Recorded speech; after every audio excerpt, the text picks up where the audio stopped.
Evangelho segundo João, capítulo de número 8.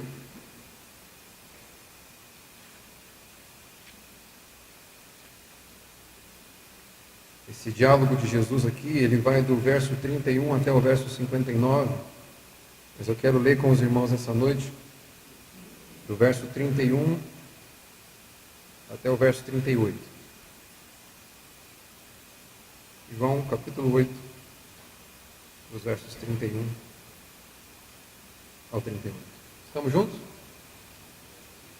Diz assim a palavra do Senhor, então.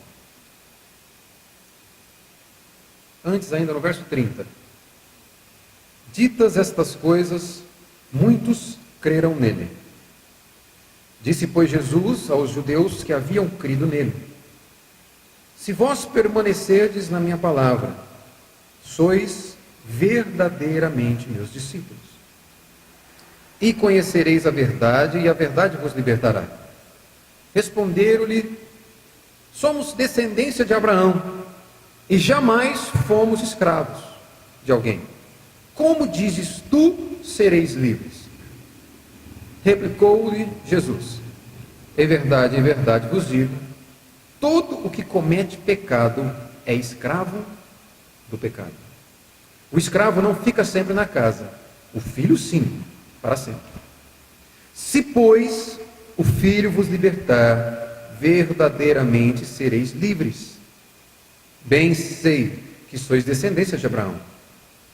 Contudo, procurais matar-me, porque minha palavra não está em vós.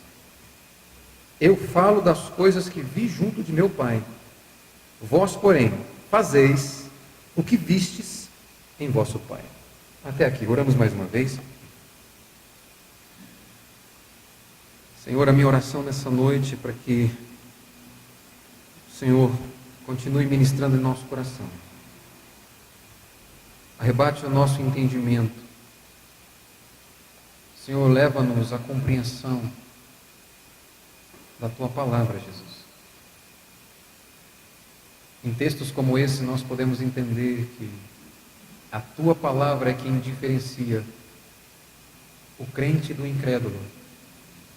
Por isso a minha oração nessa noite é para que nós sejamos completamente inundados, habitados pela palavra santa do Senhor. Que a palavra de Cristo queime em nosso coração. Que nós sejamos completamente tocados pelo Senhor. E que à medida que o Teu Espírito Santo for nos apresentando o real significado dessas palavras, que o nosso coração queime diante de Ti e que nos alegremos pelo fato de saber que ouvimos a voz do nosso Pai, que ouvimos a voz do nosso Redentor, do nosso Senhor. Senhor, livra-me de mim mesmo nessa noite. Livra-me de trazer algo para a Tua igreja, a qual a Tua palavra não ensina. Pai, somente pelo Teu Espírito Santo eu serei fiel à Tua palavra. E a minha oração nessa noite é que haja neste lugar espírito de sabedoria para que possamos compreender o que de fato a Sua palavra nos ensina e experimentarmos a verdadeira liberdade que só é possível através dela. Por isso eu Te louvo e Te agradeço em nome de Jesus. Amém. Na semana passada nós vimos do versículo 21 até o 29, e eu reservei o verso 30 para essa noite de forma proposital, para que nós pudéssemos entender a sequência da história, a sequência do diálogo entre Jesus e aqueles judeus. No verso 30, se você puder olhar comigo, a Bíblia vai dizer que, ditas estas coisas, muitos creram nele. Depois que Jesus diz aquilo que foi dito antes, o apóstolo João vai dizer na sua narrativa que muitos creram em Jesus. E o que foi dito antes que levaram esses homens a crer em Jesus? Nós vimos na semana passada, a partir do verso 21, que Jesus apresenta uma ameaça para aqueles homens, dizendo: eu vou me retirar, eu vou sair do meio de vocês. E o que Jesus apresenta para eles é: eu vou me retirar, vocês vão me procurar, mas vocês vão morrer no vosso pecado. É isso que aqueles homens ouviram de Jesus. Isso foi uma das coisas ditas por Jesus naquele dia. Vocês morrerão no vosso pecado. E Jesus, ainda ampliando essa situação daqueles homens, ele vai dizer: olha, para onde eu vou, vocês não podem ir. Para onde eu vou, vocês não são capazes de ir. Porque vocês são daqui. Vocês são deste mundo. Eu não, eu sou de lá. Eu vim do alto, eu vou voltar para o alto, mas vocês não podem ir. Não há nada em vocês que pelo esforço de vocês, ou que por vocês mesmos, faz com que vocês cheguem até lá. Foi isso que Jesus disse para eles. E Jesus vai chegar então a uma conclusão acerca daqueles homens. O que revela a importância de Cristo para eles. No verso 24, Jesus vai dizer: se vocês não crerem que eu de fato sou o Messias, se vocês não crerem que eu sou aquilo que eu digo que sou, vocês morrerão no vosso pecado. Estas coisas foram ditas para aqueles homens. E Jesus vai concluir no verso 28 dizendo assim: quando vocês levantardes o Filho do Homem, ou seja, quando ele for crucificado, ressuscitado, assunto ao céu, no momento em que essa exaltação de Cristo se tornar efetiva, real, aquilo que foi profetizado acerca do Messias estaria cumprido. Por isso que ele vai dizer no verso 28: quando levantardes o Filho do Homem, então sabereis que eu sou. A partir do verso 30, então, o que João vai dizer aqui, que depois que Jesus diz essas coisas, muitos creram.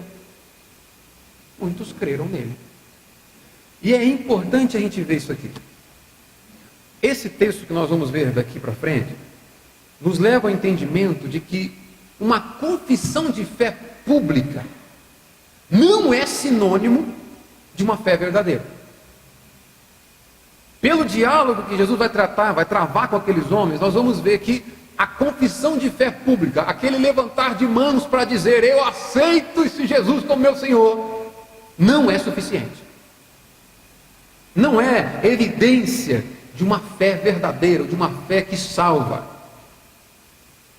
A tão simplesmente confessar Cristo publicamente nesse sentido aqui. João vai dizer que eles, de alguma forma, creram. Eles expressaram de alguma maneira que aquilo que Jesus estava dizendo acerca de si mesmo fazia sentido. Eles creram de alguma maneira. Mas a gente vai ver que essa confissão de fé pública, se não for um resultado do Evangelho de Cristo, isso é a palavra de Cristo que nós vamos ver aqui, se não for resultado, o impacto gerado pelo Evangelho, isso não é fé verdadeira. O Evangelho não é um convite para que os homens se relacionem com Deus. O Evangelho não é um convite para que os homens passem a se relacionar com Deus. Em última instância, todos os homens estão em um determinado relacionamento com Deus. Tanto crentes quanto incrédulos. A diferença é o tipo de relacionamento que os homens têm com Ele. O crente está em um relacionamento de paz com Deus.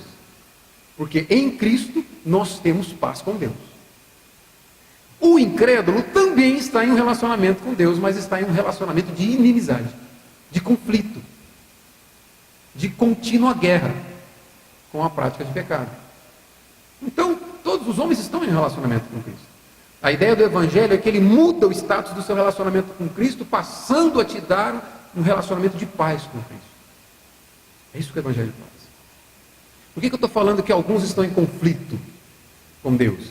Esse texto que nós vamos ver aqui, do verso 31 até o 59, é uma narrativa de um conflito entre Jesus e os judeus que aparentemente creram nele. Um conflito é apresentado aqui. E esse conflito nós vamos ver, não vai dar para ver tudo hoje, mas eu vou ver hoje com os irmãos, do verso 31 a 38. Esse conflito vai apresentar alguns motivos pelos quais eles estavam em uma aparente guerra de palavras aqui. O primeiro motivo pelo qual esses homens estão em conflito, ou que Jesus está em conflito com aqueles judeus religiosos, é que eles não aceitaram a palavra de Jesus. Eles não entenderam a palavra de Cristo. Isso vai estar do verso 31 ao 38, que é o que a gente vai ver hoje. O segundo motivo pelo qual eles estavam em conflito, Jesus e os judeus, é que o pai de Jesus não era o mesmo pai daqueles judeus. Eles eram filhos de pais diferentes. E isso vai estar do verso 39 até o verso 47. Se Deus nos permitir, na semana que vem a gente vai ver a diferença dos pais. Quem é o pai de Jesus e quem é o pai dos judeus. E o terceiro motivo pelo qual Jesus está em conflito com aqueles homens é que aqueles homens não creram em quem é Jesus. Eles não discerniram, eles não entenderam quem é Jesus. Eles não entenderam o significado da expressão eu sou. E isso vai estar do verso 48 ao 59. Hoje eu quero meditar com os irmãos o primeiro motivo pelo qual os homens podem estar em conflito com Cristo: por não aceitarem a sua palavra, por não crerem no Evangelho. Agora sim, olha comigo o verso 31. Disse, pois, Jesus aos judeus que haviam crido nele. É interessante a gente ver essa expressão, dizer, João narrando que aqueles homens haviam crido nele. O verso 30 diz que muitos, possivelmente algumas pessoas se aproximaram daquele discurso de Cristo e muitos desses haviam crido. Só que o que nós vamos ver aqui é um alerta para a falsa conversão. O que nós vamos ver aqui não é a expressão de uma fé verdadeira, de uma fé que tem poder para salvar os homens. Isso aqui nos leva ao entendimento de que aquela confissão pública, aquele momento em que o indivíduo, o pregador passa 20 minutos, 30 minutos, 40, 2 horas, insistindo: alguém aqui quer aceitar Jesus? Alguém aqui, levanta a sua mão do seu lugar se você quer aceitar Jesus. Aí fica, depois de 2 horas insistindo, aí vamos para esse cara parar de falar logo, vamos lá aceitar esse Jesus. Aí o indivíduo vai à frente, faz aquela oração, repete comigo umas palavras: Jesus é meu Senhor. Pronto, você está garantido, você está salvo. Isso aqui nós vamos ver que a falsa conversão, Jesus aqui, a reação de Jesus com aqueles homens que aparentemente haviam crido nele, mostra o cuidado que tem. Jesus não se empolga com discursos como esse. Jesus não se empolga com essa fé superficial que aparentemente mostra que o indivíduo creu. O indivíduo vai lá, faz repete uma frase de 5, 6 palavras, sai de dentro da igreja e a vida do indivíduo não muda. Não, isso não é a expressão de uma fé verdadeira. Nós vamos ver aqui que a primeira característica de uma fé verdadeira é que o crente se aposta das palavras de Cristo. Disse, pois, Jesus aos judeus que haviam crido nele. Não é a primeira vez que alguns judeus creem em Jesus. Aqueles que anotam, aqueles que prestem atenção, vão se lembrar que logo no início das exposições, lá no capítulo 2 do Evangelho de João, João narrou que muitos judeus haviam crido, em João capítulo 2, versos 23 a 25, que muitos judeus haviam crido em Jesus. Que quando Jesus estava em Jerusalém, Jesus fez inúmeros sinais, milagres, e aqueles homens então creram no seu nome. Só que o próprio João vai dizer o seguinte, que Jesus não se empolgou com isso, Jesus não se deu a conhecer por eles, porque Jesus conhecia a natureza do coração daqueles homens, e ninguém precisava explicar quem era o homem para Jesus, porque Jesus conhece a natureza do homem. Esse cenário se repete aqui. De alguma forma as palavras de Cristo fez sentido, e talvez aqueles homens estavam processando racionalmente tudo que Jesus falou. Por isso João vai dizer que de alguma maneira alguns creram. Mas percebe uma coisa, na sequência da fala de Cristo, parece que Jesus não se empolga nem um pouco, porque ao invés de facilitar, Jesus parece que vai complicar a vida daqueles homens. Jesus vai dizer assim: se, verso 31, disse, pois, Jesus aos judeus que haviam crido nele: se vós permanecerdes. Essa partícula de condição aqui, Jesus está dizendo o seguinte: olha, só vai acontecer algo se antes vocês fizerem algo. Esse é o significado dessa expressão. Se vocês permanecerem na minha palavra, sois verdadeiramente meus discípulos. O conflito entre Jesus e aqueles homens é porque eles não haviam crido na palavra. E a gente vai entender aqui que a palavra de Jesus, ela apresenta a raiz do verdadeiro discipulado. O verdadeiro crente, o verdadeiro cristão, ele é conhecido pela palavra de Jesus, pela palavra de Cristo. Por isso que ele vai dizer: se vós permanecerdes na minha palavra. É importante a gente entender algumas coisas que talvez pela cultura evangélica nós atribuímos como palavra de Deus.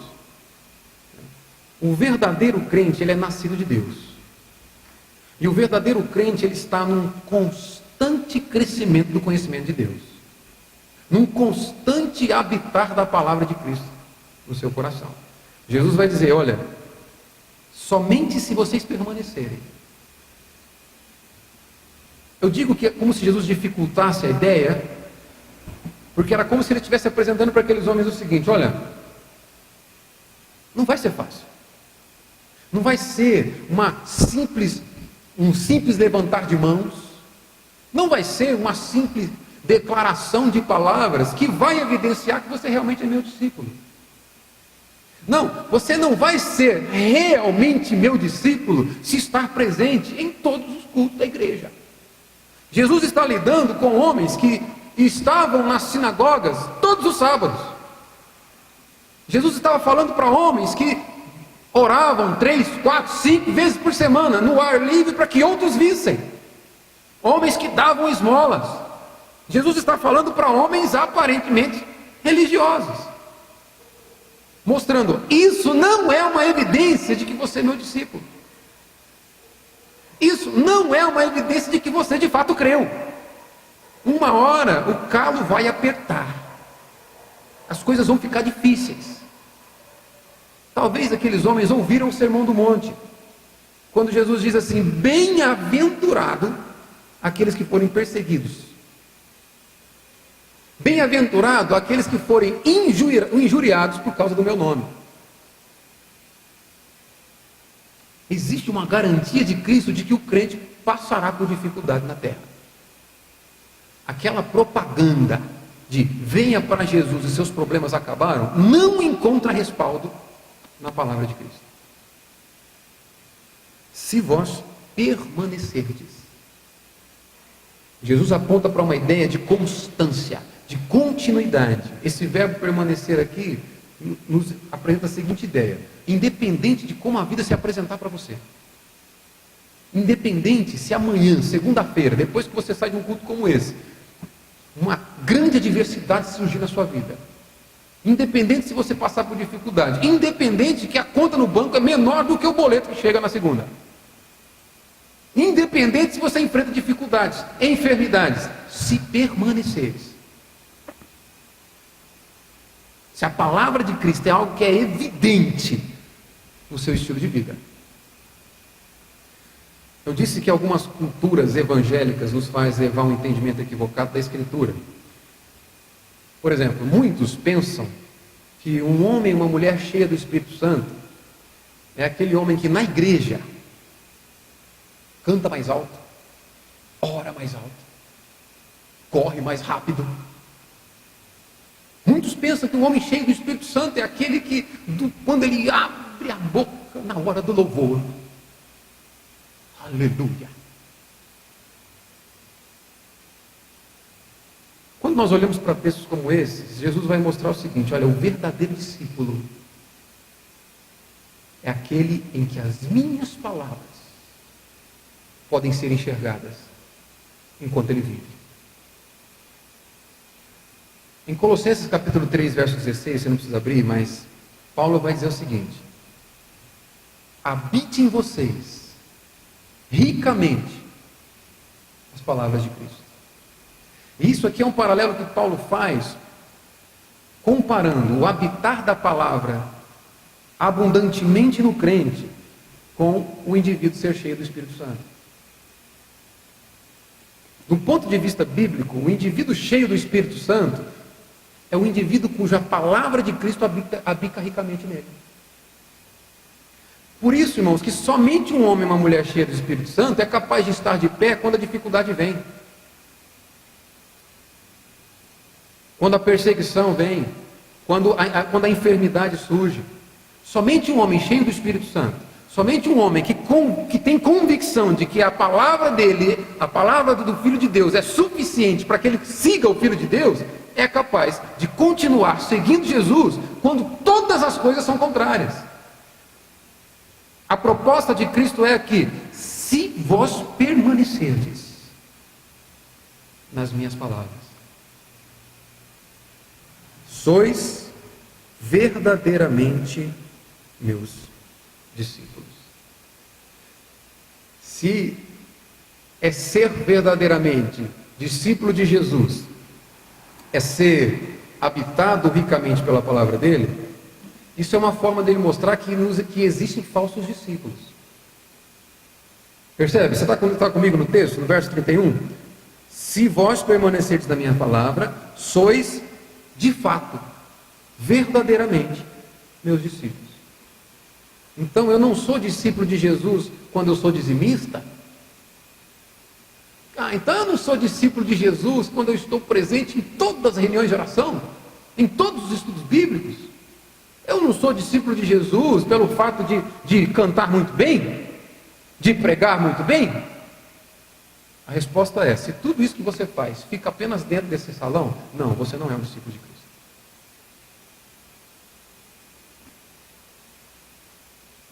Se minha palavra permanecer, se ao sair lá fora, essa sociedade olha para mim e consegue enxergar o Evangelho de Cristo no meu modo de ser, aí sim eu posso dizer: eu estou seguindo o Filho de Deus. Sois verdadeiramente meus discípulos. Então, a palavra de Cristo, o ensino de Cristo, que estava sendo rejeitado por aqueles homens, nos mostra a raiz do verdadeiro discipulado, irmão. Você quer ser discípulo de Cristo? Aprenda a amar a palavra de Cristo. O quanto ela faz parte do seu ser.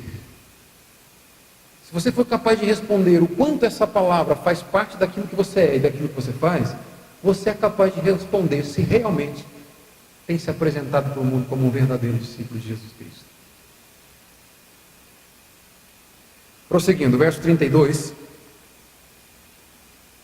Jesus vai dizer assim: veja o resultado de se permanecer na palavra de Cristo.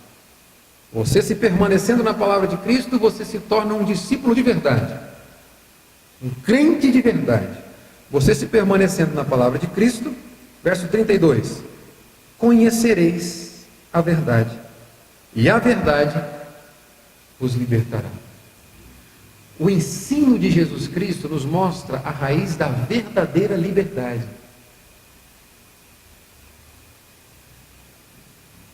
Conhecereis a verdade, e a verdade vos libertará.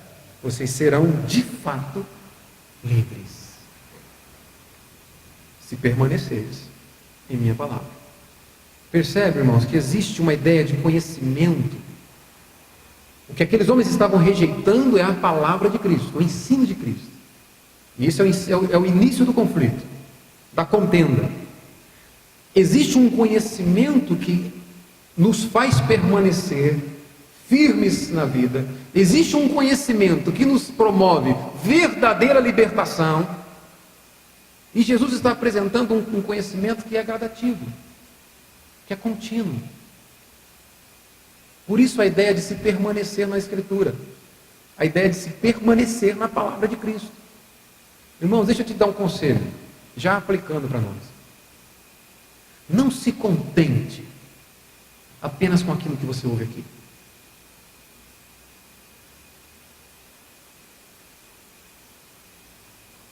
Que estejamos livres da tentação de nos contentar apenas com 1h30 de palavra de Deus na nossa vida.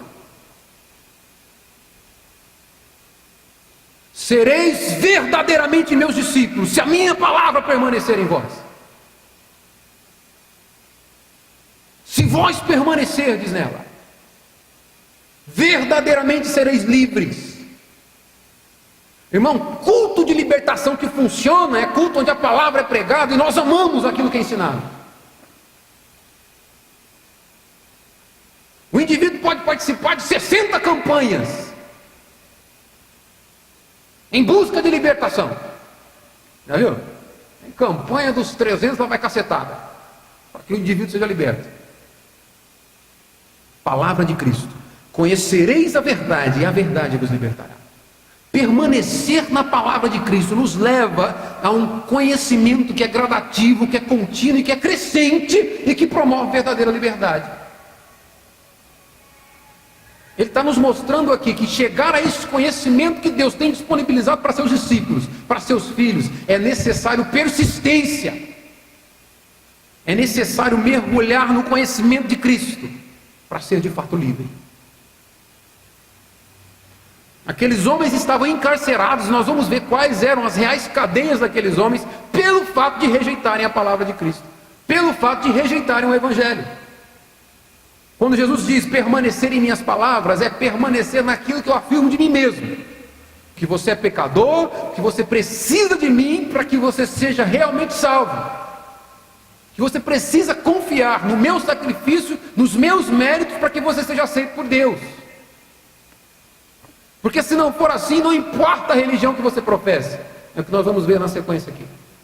Jesus está falando com homens que se gabavam pelo fato de estar na sinagoga todos os sábados, dizendo para eles: isso não é suficiente,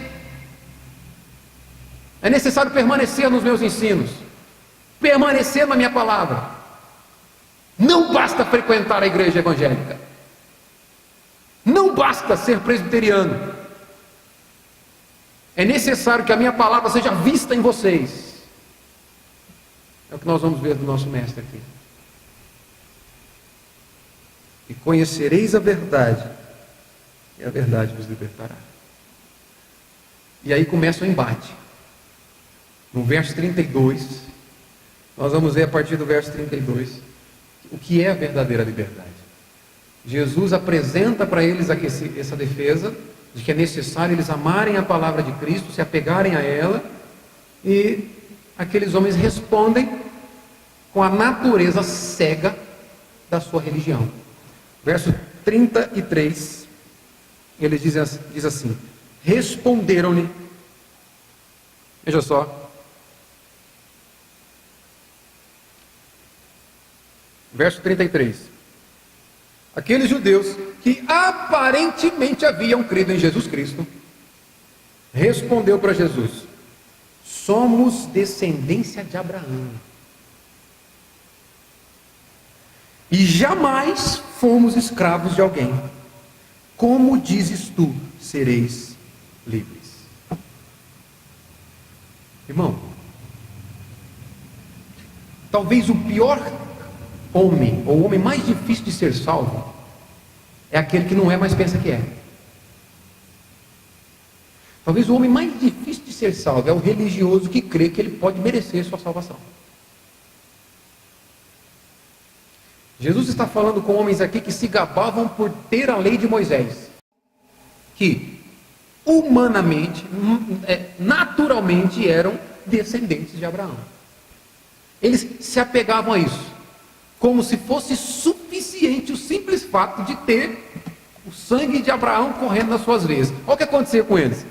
Eles tinham o sangue de Abraão correndo nas veias, mas não tinha a fé de Abraão pulsando no coração. Somos descendência de Abraão e jamais fomos escravos de alguém. Eu penso que essa declaração deles aqui, certamente eles não estão falando de escravidão no sentido físico e político da palavra. Porque se existe algo que aconteceu com esses homens no Antigo Testamento, foi cativeiro. Lembra?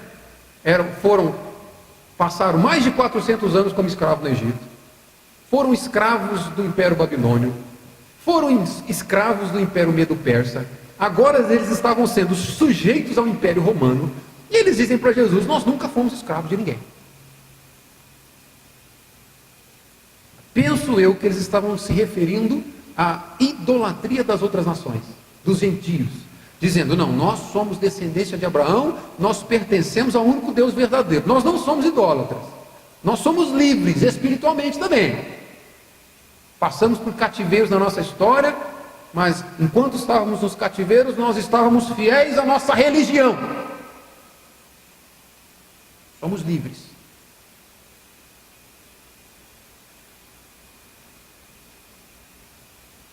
Isso aqui é a cegueira pura da religião. O pior escravo é aquele que pensa que está solto. Não reconhece a sua prisão. Por isso que no verso 34, do verso 34 ao 38, nós vamos ver que o ensinamento de Jesus é fundamental para nós, porque ele nos revela o verdadeiro cárcere. Ele nos revela de qual é a verdadeira escravidão que todo homem e toda mulher está inserido. E o primeiro passo para você ser livre dessa escravidão é reconhecer que está nela. É ter os seus olhos abertos para enxergar a cela que você está. Por isso que no verso 34 diz assim: replicou-lhes Jesus: em verdade vos digo, todo o que comete pecado é escravo do pecado. Eis a escravidão. Todo o que comete pecado é escravo do pecado. Aqueles homens se achavam espiritualmente livres, se achavam fisicamente livres. O que Jesus vai dizer é o seguinte: olha, a verdadeira cadeia de vocês, a verdadeira escravidão que vocês estão inseridos, vocês não podem ser tirados de lá pela religião que vocês têm. A lei de Moisés não vai te tirar de lá, as suas orações, as suas esmolas não vão te tirar de lá, porque a prisão que você está inserido é o pecado.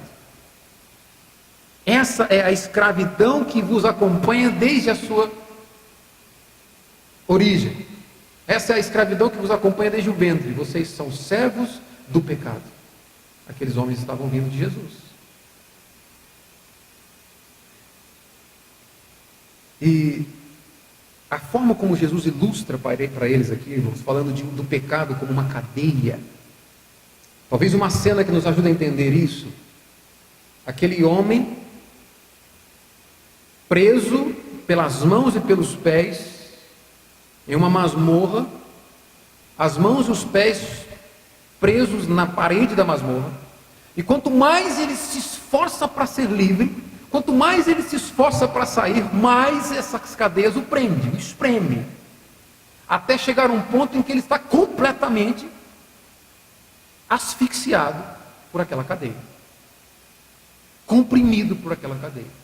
Esse é o cenário que Jesus apresenta para aqueles homens. Vocês são escravos. E a evidência de que vocês são escravos é que vocês não conseguem se libertar por si mesmos. Mais abaixo, Jesus vai deixar claro que eles de fato não eram livres. A verdadeira liberdade dessa cadeia só vem pelo conhecimento do Evangelho, as palavras de Cristo. No verso 35, Jesus vai fazer uma afirmação interessante, que penso eu está relacionado à declaração da religião daqueles homens. No verso 35, Jesus diz assim: o escravo não fica sempre na casa, o filho sim, para sempre. Aqueles homens vão dizer para Jesus: nós somos descendência de Abraão. Penso eu que Jesus poderia usar essa ilustração aqui para lembrá-los. Lembra que Abraão também teve um filho de uma escrava? O que aconteceu com o filho da escrava? Foi expulso da casa do pai. Por isso Jesus vai dizer: o escravo não fica para sempre na casa. A qualquer momento ele pode ser vendido, a qualquer momento ele pode ser expulso, a qualquer momento ele pode ser trocado por um bem mais valioso. O escravo não fica para sempre. Vocês são descendência de Abraão.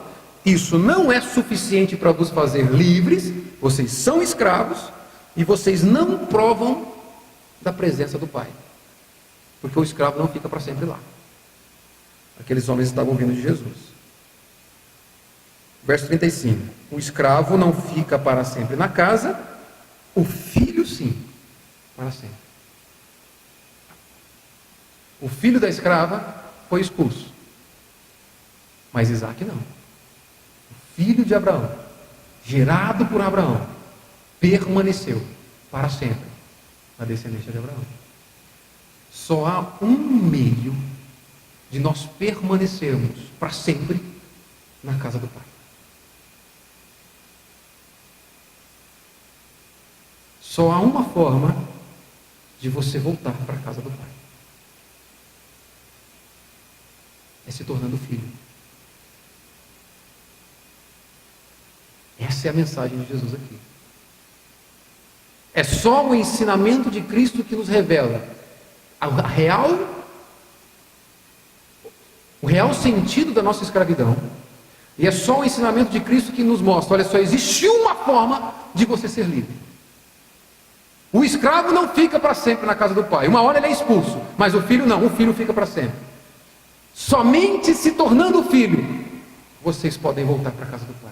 E jamais sairão de lá, porque são filhos. Por isso, irmão, a conclusão do verso seguinte. Percebe como Jesus vai desenhando, construindo para eles a intensa necessidade que aqueles homens tinham do Filho de Deus. O escravo não fica para sempre, o filho sim, para sempre. Verso 36. Portanto, essa é a conclusão que Jesus leva àqueles homens: se, pois, o Filho vos libertar, verdadeiramente sereis livres. A única forma de você se tornar livre de fato e poder habitar na casa do Pai, a única forma de você voltar para Deus é se tornando filho. Jesus vai dizer: portanto, somente se eu te libertar, somente se o Filho te libertar, você vai ser livre. Esse mesmo evangelho, no capítulo 1, verso 12, João vai dizer o seguinte. Vamos lá para a gente não ficar só parafraseando. Capítulo 1 de João.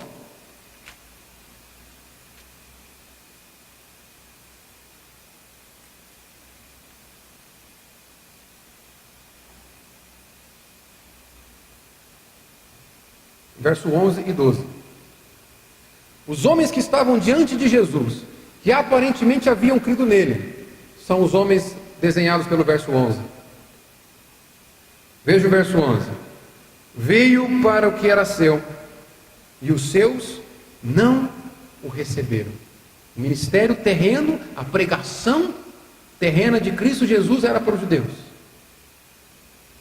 E os seus não o receberam. Verso 12. Mas, compensação, a todos quantos o receberam, deu-lhes o poder de serem feitos o quê? Filhos de Deus. A saber, os que creem no seu nome. Jesus estava dizendo para eles: o escravo não fica para sempre na casa, o filho sim fica para sempre na casa. Só existe uma forma de vocês serem de fato livres da escravidão: é se tornando filho de Deus. E é interessante nós olharmos para a Bíblia e ver que Deus só tem um filho. Qual que é o significado de unigênito? Nós já vimos isso. João 3,16 vai dizer que Deus amou tanto o mundo que deu o seu único filho, para que todo aquele que nele crê não pereça, mas tenha vida eterna. Então, irmãos, só é possível nos tornarmos filhos de Deus quando nós entramos no Filho de Deus. A evidência de que o Filho de Deus habita em nós é que a sua palavra nos dirige.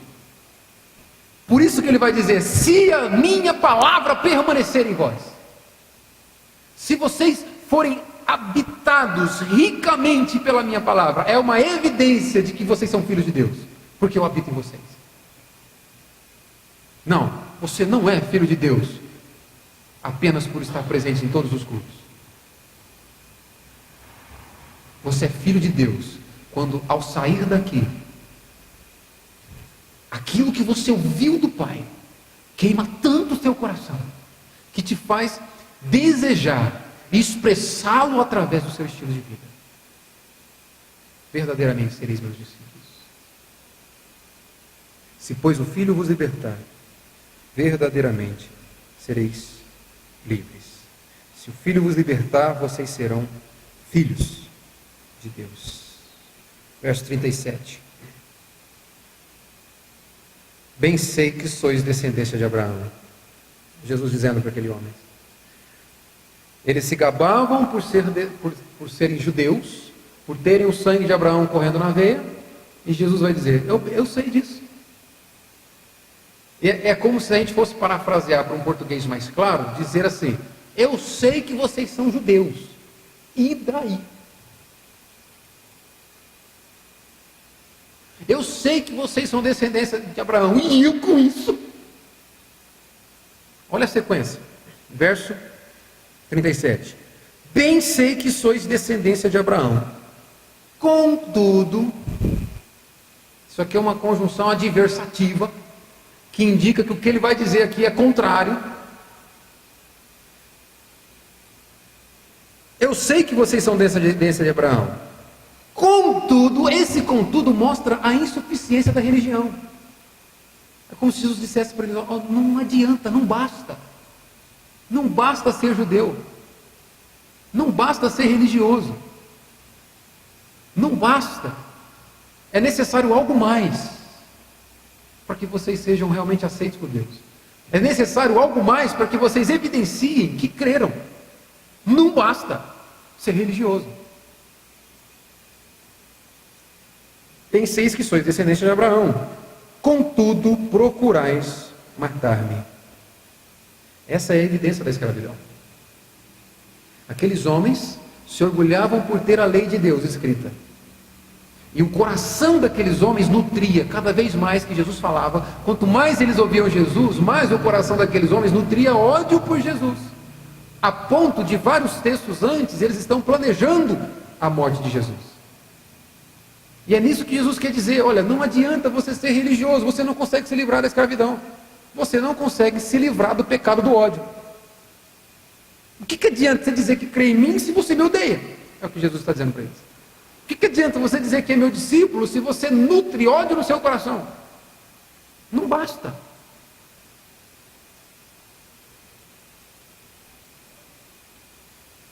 Procurais matar-me.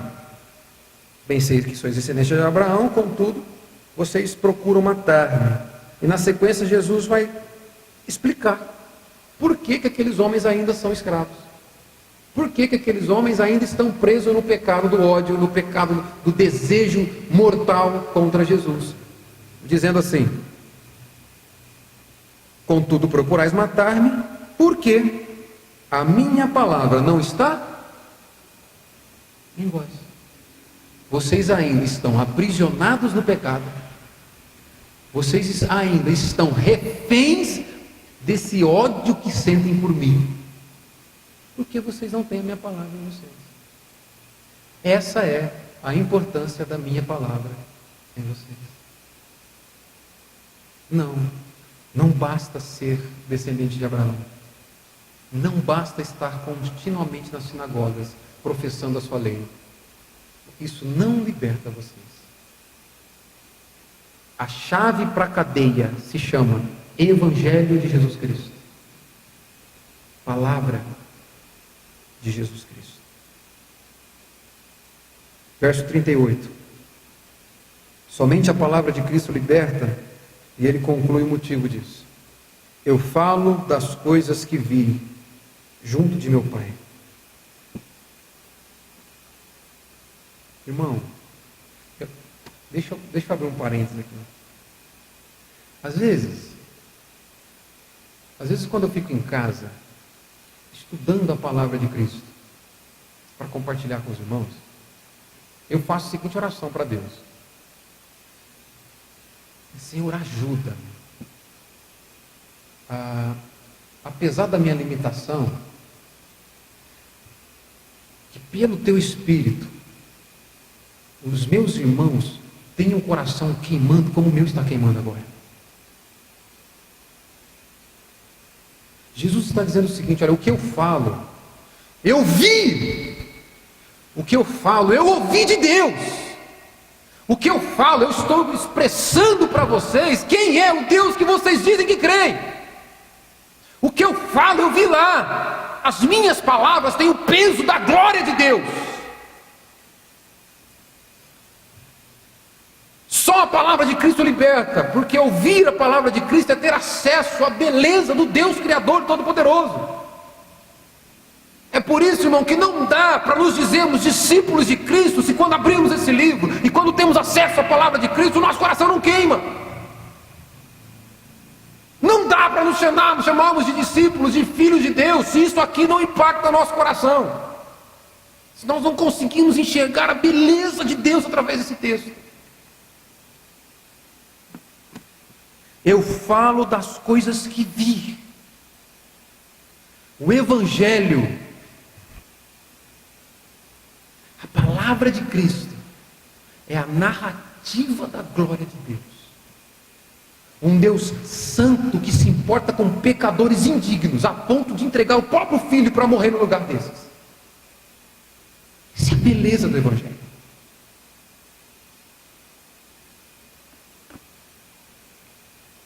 Eu falo das coisas que vi junto de meu Pai. Vós, porém, fazeis o que vistes em vosso Pai. Jesus vai encerrar esse primeiro motivo pelo qual eles estão em conflito, que é o fato dos judeus não compreenderem o ensino dele, não compreenderem a palavra dele, dizendo: olha, o que eu falo, eu vi do Pai. O que vocês fazem, esse desejo, esse ódio intenso contra mim, é porque vocês viram no Pai de vocês. Jesus vai iniciar a próxima narrativa dizendo: o nosso Pai não é o mesmo para aqueles homens. Ele vai dizer: o que eu falo para vocês, o peso da minha palavra é o peso da glória de Deus, porque o que eu falo eu vi do meu Pai. O que vocês fazem, Jesus dizendo para os judeus religiosos, vocês fazem o que viste em vosso Pai. Por isso que Jesus vai concluir aqui, ó, o nosso Pai não é o mesmo, por isso que nós estamos em conflito. E para a semana que vem eu deixo esclarecer quem é o Pai daqueles homens. Quero concluir com vocês, irmãos, mostrando para nós que só o ensinamento de Cristo é que nos revela a real raiz do discipulado. É impossível você ser um discípulo de Cristo se a palavra de Cristo não direciona a sua vida. Só a palavra de Cristo nos mostra o real sentido de liberdade. A real liberdade não é você ter o direito de fazer o que bem entende. A real liberdade não é você ser livre de uma opressão de um governo ditatorial. Tem muito crente hoje com medo de uma ditadura no país. A verdadeira liberdade não é a liberdade de expressão. A verdadeira liberdade não é o direito de ir e vir. A verdadeira liberdade não é ter condição de pagar todas as contas no fim do mês. A verdadeira liberdade é provar da excelência da palavra de Cristo e ser livre do pecado. Porque essa é a verdadeira cadeia. Com as palavras de Cristo nós temos noção de que precisamos ser libertos todos os dias da nossa natureza pecaminosa. E a conclusão que eu levo com esse texto, irmãos, aqueles homens estavam em conflito com Jesus porque a palavra de Jesus não inundava o coração deles. Eles não desejavam a palavra de Cristo. E a pergunta que eu nos faço nessa noite é: qual lugar a palavra de Cristo tem ocupado no nosso coração? A resposta a essa pergunta vai nos mostrar se nós estamos em paz com Deus ou em conflito com Ele. Em que lugar das prioridades da nossa vida nós encontramos ou nós colocamos a palavra de Cristo? A resposta a essa pergunta vai revelar o seu amor Você ama aquilo que você mais deseja. Qual lugar ocupa a palavra do Mestre?